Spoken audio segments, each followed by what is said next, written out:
McMorris, and welcome to the Lillian McMorris Show. Every once in a while, we're going to take a little serious note. I know I love to have fun, and I love my community and making a difference in our community. We have living legends within our community that have not only made a difference, but paved a way for not only people like myself, but other young people and people that are now still looking up to these individuals. One of our living legends, I'm going to start this chapter off with Senator Joe Neal. Welcome, Senator. Thank you for having me. Thank you so much for being here. It's my pleasure. Thank you. After 32 years of being in the Nevada State Legislature, being an elected official representing us here in Southern Nevada, we appreciate you and we thank you. And I thank you. And the one thing that I can say about you, Senator Neal, is kind of what your mantra, as one would say, unbossed and unbought. Tell us a little bit about you, what you've done, how we're so blessed in the community to have you.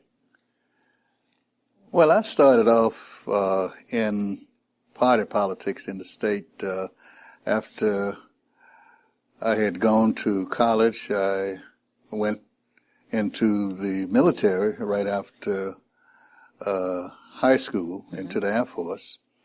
And I stayed 4 years there. And after I left the Air Force, I went to Southern University and studied political science, law, and history. And also during the summer worked in the civil rights movement. And I kind of got the bug. You got that political bug, didn't you? Yeah. But I always like to say I was not a follower of Martin Luther King because the military didn't train nonviolent folks. Right. You know, Okay. And so I was a military man there. And of course, you have to be very careful that and engaging people. And if they said something, you always want to put them in the state of being an aggressor. Right. You know, rather than you going after them. I didn't do that, you know, but I was already ready to defend myself. And of course, after working there for a while and gaining some friendships through the Department of Justice, I worked with some individuals within the Civil Rights Division.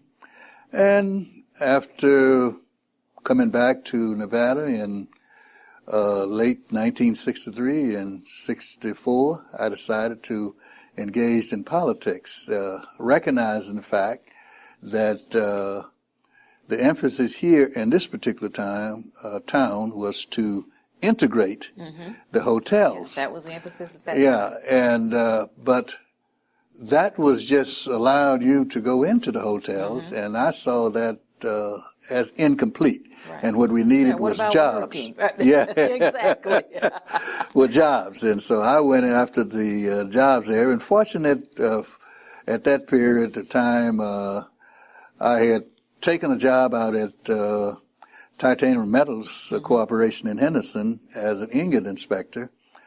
And I got a call one day from Reynolds Electrical Engineering Company to come to work for them as a compliance officer. And which was an ideal job for me. Yes. And from that, I did run for the assembly in 1964. And I did that based on the fact that we did have some blacks to run, but they were afraid to put their picture on a sign and put it out, you know, in the community. And so I just bought 50 signs and put my picture on and just scattered it out all over the place where it could be seen. And a lot of the white politicians went wild, you know, when they saw that. So who is this guy that's running? Right. And that caused some people, like I think the fellow Leo Johnson at that particular time, who ran for the assembly, to put a sign out. And what he did, he like my sign was this size, he took one like about this size, same color and everything. In front of it. Yeah. Yes. You know, and I vaguely remember that. As a child growing up here in Las Vegas, and although I didn't grow up in West Las Vegas area, we had a ranch on Cyrus and Valley View. So it was a little far out, but we always go to the west side, to Mom's Kitchen, to Downtown, to all of those places at that time. And I remember my father, and I was like 10 years old, I believe, somewhere around that area. And I remember my father saying, that's a black man. That's a, because that was a Negro. That was the verbiage. Then he was an old, serviceman himself, and it's like, it didn't understand how you could do that. How a person like you, person of his color, look at me, look at you, could be on that sign. Yeah. Well, see, I was not afraid of who I was. Well, you've never been afraid. That's part of the thing that we want to get to, because being in the legislature, after being elected and following the course of that bug that got in your bloodstream, and being a leader in our community, we see so many leaders, and it has nothing to do with color. But it has to do with color when it comes to green. Let's put it that way. Because their mind gets changed. They forget the constituents. They forget the people who put them there. And that's one thing that you've never, even to this day, you've never forgotten. Oh, no. And of course, taking the job as a compliance officer for a rental electric engineering company, I was able to work to integrate the Building Trades Union, which was a hard nut to crack, because these were guys mostly from the southern states and business agent. They kind of disliked me. And I remember back in the late 60s, I was at a Democratic meeting, and I'm Catholic, and I had two Catholic friends. Of course, I also coached basketball for Our Lady of Las Vegas at that particular period of time. And I went to catechism at Our Lady. Yeah. Yes. And so it had Joyce Foley and a guy by the name of Bill McGarry. And I went to a Democratic meeting, and I walked in there, and just most all of the crowd was white. Right. And as I walked in there, I saw this guy, kind of looking at me, and then I walked to one corner of the room, he followed me, and I walked to the other corner of the room, he followed me. And then I went to the other corner of the room, this guy still followed me, and I head to the door. Right. And then after I started to the door, as I started to the door, I heard Joyce Foley call out to me. He said, "Joe," I said, "where you going?" I said, "Man, I'm leaving." He said, "What happened?" I said, "You see this guy was following me." And I said, then he said, "But Joe," he said, "we told him that you called him white trash." I said, well, these were my friends, Right, and of course the Foley people was kind of like actually, Foley's and I go back to even my adoption. Because at that time, all the judge had to do is sign a paper that you were adopted. You didn't go through all of this, so he's the one who actually signed me over to the Russell family. Yeah. So he's been in my heart for a long time, because that was a blessing. And of course, George and them, because I had some very choice words to say for those two guys. I'm sure you did. They, as they saw me develop in doing things in the community in the early 70s, I decided that I was going to run for the assembly again. But I at that time had moved to North Las Vegas, and I ran for the assembly. But I didn't go into the white community. I just stayed right in the black community, purposely, because what I wanted to do was to get our representative from that area to support the change in the law to create districts whereby blacks could get elected, without having to have, prejudiced whites to vote against them in this particular instance. And I almost beat a fellow by the name of Paul May. And I was running on the platform of redistricting the area into single seats.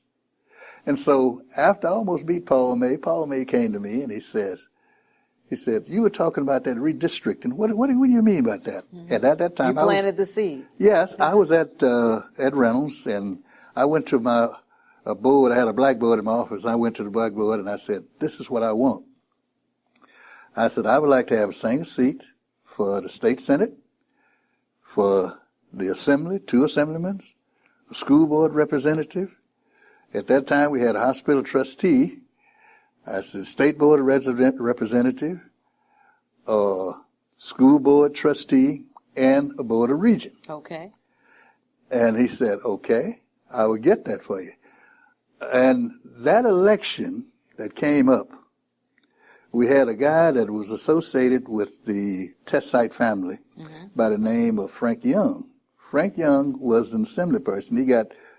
He he got elected for the first time. Well, the second time. He had already got elected. He got elected for the second time.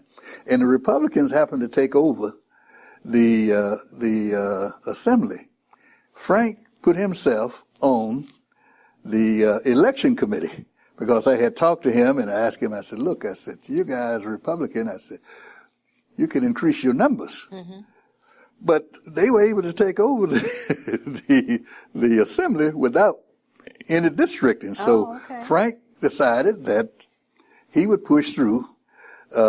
He and Paul May got together and they pushed through this plan that I had proposed. That you actually proposed. Yes. And so what happened? And in 1971, they passed this plan. Wow. And in July of that same year, the Democrats sued to take the plan out and not have single seats. Uh-huh. And I'm saying, I don't understand this. Mm-hmm. You know, you got black folks supporting the Democrats, and the Democrats sued. But yet they don't want it. Right, yeah. And I had to go out and get some Republicans and help put up some money.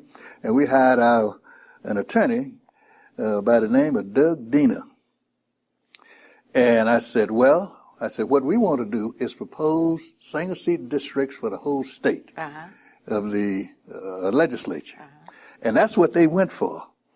And knowing, of course, that at that particular time, that it was in federal court, and they had to expedite those type of cases. Okay. You know, voter rights cases, they had to expedite them. You file a suit, and so, around July and around the 13th of December of 1971, a 3-judge panel met in Reno to rule on this particular plan, to hear evidence, to hear testimony. Mm-hmm.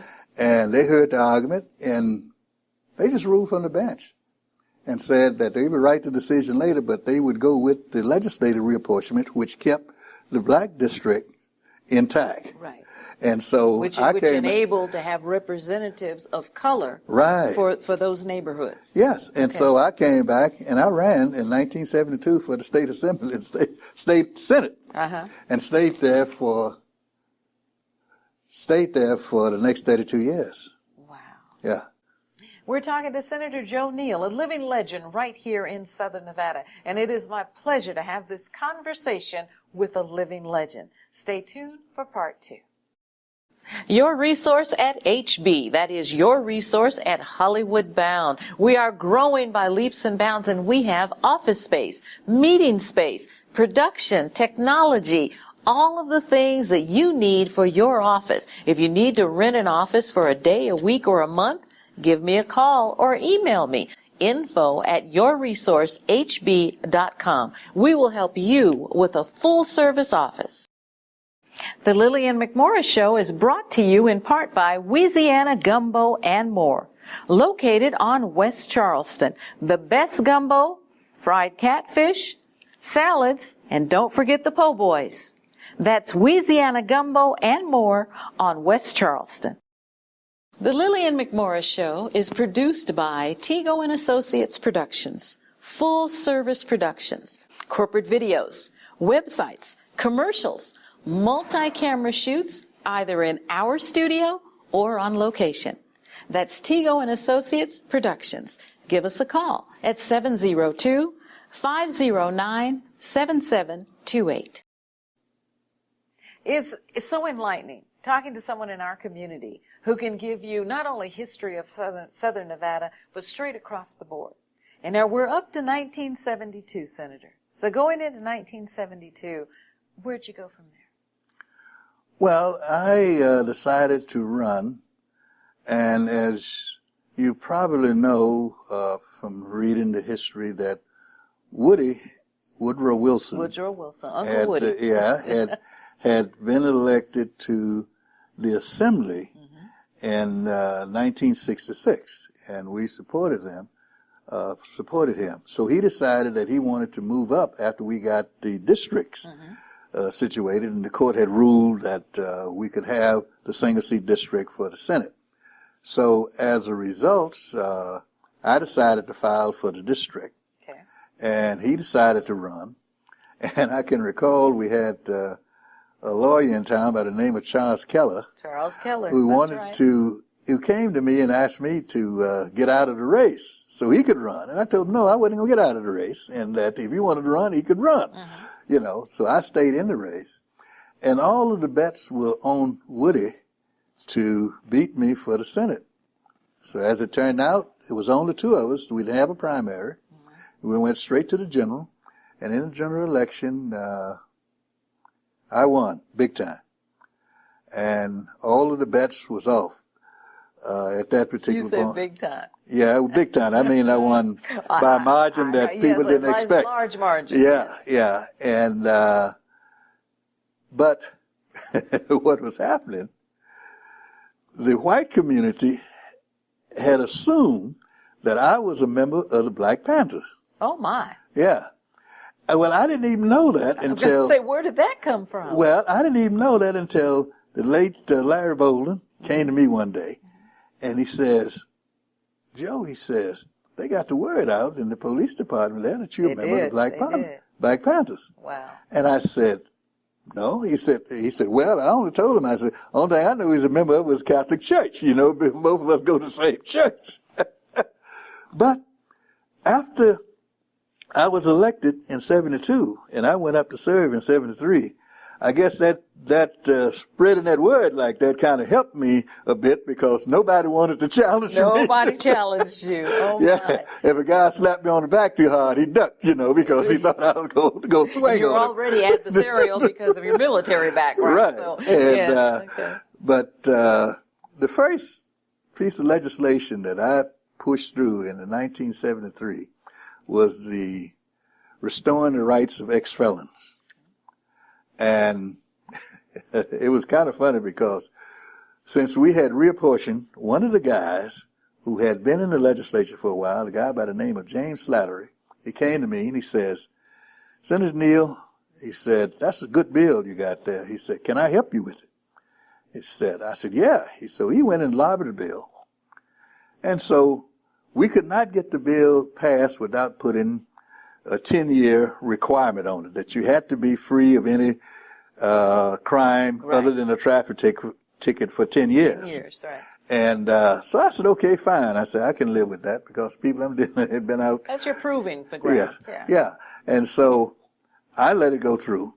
And lo and behold, after the session was over, I came back and I was at the Reynolds, and I can remember very distinctly, I was down in the personnel office, and I picked up the newspaper, and it says that Joe Neal, only bill that he got passed in the legislature was to help a homemonger from the north.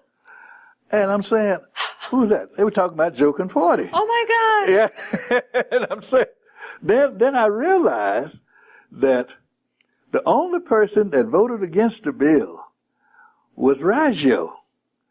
And Raggio had some problems with Joe Conforti. Yeah, and he knew about it. Right. You know, and I'm saying, okay.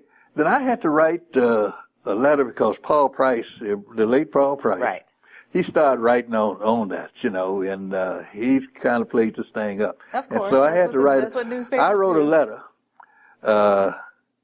to the Sun newspaper, stating in essence that once a bill is passed, I can't determine who would take advantage of it. Correct. You know, whoever had that problem can take advantage of it. And that kind of curtailed that particular argument. Because it made it sound like that you were in cahoots. Right. Yes, yeah. Right. And of course, the next big thing that I did was libraries. I got the chair of the Human Resources Committee. This was still in the 70s. And these libraries coming. Gene Ford was trying to pass a bond issue to build libraries, and it went down the tubes. And I told Gene Ford, I said, look, let me have this in my committee. Let me push it through, and I think we can get it passed for you. So we passed a $20 million bond issue. And back then, that's a lot. Yes, and plus, we gave the authority to the people in Clark County, the library district, to take money, their tax money that they got, to control that money to build library facilities. And some of the conservatives went mad over that. They were mad over that, but they built those big light out on West Sahara. West Sahara and Flamingo. East Flamingo. The West Las Vegas. Vegas Library. So and the one down on Las Vegas Boulevard. Yes, Yeah. and so that was good. And of course, coming into the 80s, then we had the MGM fire. Right. And then I pushed the legislation to put in a sprinkler system in all hotels, or all buildings that was 50 feet and higher, and buildings that had a space that 150 people or more could occupy. And that became a prime piece of legislation because it was used as a model throughout the nation in many foreign countries. So every time we look at a sprinkler, we should think about it. These sprinklers that you got here was called. So that went into the building codes of the nation, and now all of the buildings that you find that have people in it to have these sprinklers, with the exception of churches. We exempted churches from that. And of course, some other states, they probably include churches. But we exempted churches here. But one of the things about that particular bill, when I introduced it, the only person that I could get to sign on to that bill was a fellow by the name of Bill Hunstead. Bill Hunstead, he's still here, isn't he? No, he's in Singapore. Okay, I said I know who he is. Yeah, and Bill Hunstead was only just two of us. And it was SB 214. And the fireman, fire marshal, who helped with the bill in the state, became a consultant for that. I guess he went on and made buku bucks off of that. I can only imagine. And so that was one of the pieces of legislation that I was most proud of. And then following that, we had intermittent pieces of legislation I signed on with other people. But one of the big other pieces of legislation was the taxing of the casinos. You were part of that? I was part of that. Both instances, which the first time that the casino was taxed was in 1987. I was part of that. I was on the taxation committee. And the last time was 2003, which is a bill that I introduced because they had made a deal with us that if the hotels do well, that they would come back, and increase the gaming tax. Okay. Now, what people do not understand, the tax that we were dealing with did not affect the people in the area here. The tourist comes in and they lose money, and they go into the drop box, then we would tax the money in the drop box. It would tax at 6.25% at that particular time. Okay.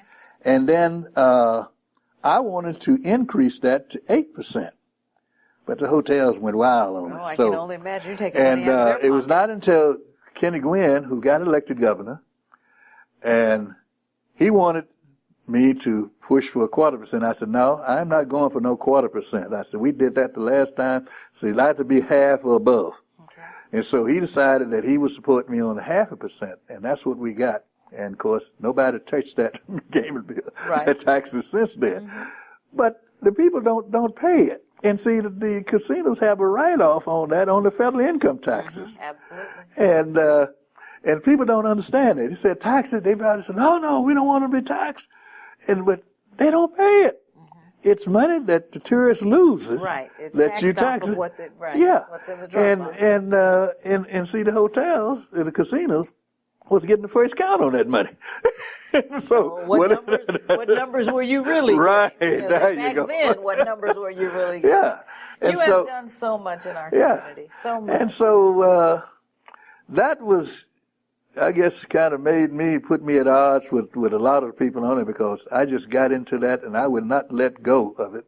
Because all of this started back in the 90s, with the casinos and trying to raise the taxes on them. And I fought that all the way up to 90 till 2000. And I even had an offer for an ambassadorship. So you leave it alone. To get me out of the legislature. And I had to tell the Clinton folks that I didn't want it. I said, unless you can send me to the Bahamas, I said, I tell you what, send me to the Bahamas, I could, but I knew that Maxine Waters' husband had that Had job. the Bahamas. That's right. Yeah, it's so You cheap. didn't want that one. Right. You couldn't So, get so that no, one, no, right? right. And so Yeah. I didn't want to be sending me somewhere in Timbuktu someplace. There And you that, Ambassador of Timbuktu. yeah. Just to hush you up. Huh? Yeah. And so, So I now told, you're supposed to be retired. right. But you actually should write a history book. Yeah. Well, like I said, I have to wait until some other people No, that's die. a biography. Yeah, but that's you know, you have so much history. Yeah, and I thought about you. that, and a lot of people have been You do. encouraging me to do that. And especially so many of our students within the Clark County School District and charter schools and home education, they do not know the true history Yeah. of Nevada. And specifically, Nevada politics, and even more specifically, if we channel it down, is people of color within the political realm. Yeah, in their involvement in this whole country as a whole, and that part I might deal with because I think that part of that history need to be told, and my kids already know that, you know, because I talk it up to them all the times, and yeah, they're very proud. And like my son keep telling me, he said, Daddy, he says, I cooked some tubas today. I said, what? I said, I cooked some tubas today. I said, okay, fine. Well, tubas is the African word for sweet potatoes. Oh, okay. Oh, maybe, see, he's been listening to you. Yeah, right, yeah. He's been listening to you. We're talking to Senator Joe Neal, who was a senator within our community for 32 years. And it has been totally a history lesson.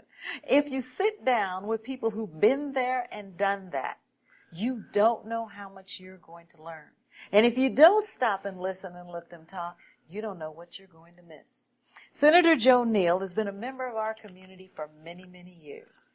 Being educated, in the service, coming to Southern Nevada to make a difference. And that he has done.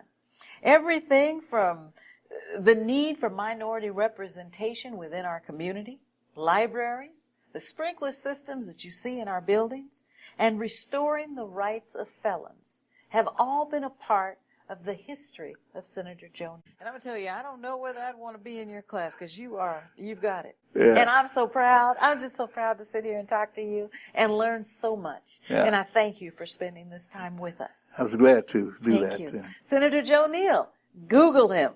You'll find out a whole lot. And you go to his website, it just streams and streams and streams history, information that all of us need to know. And I am so happy that you spent the time with us.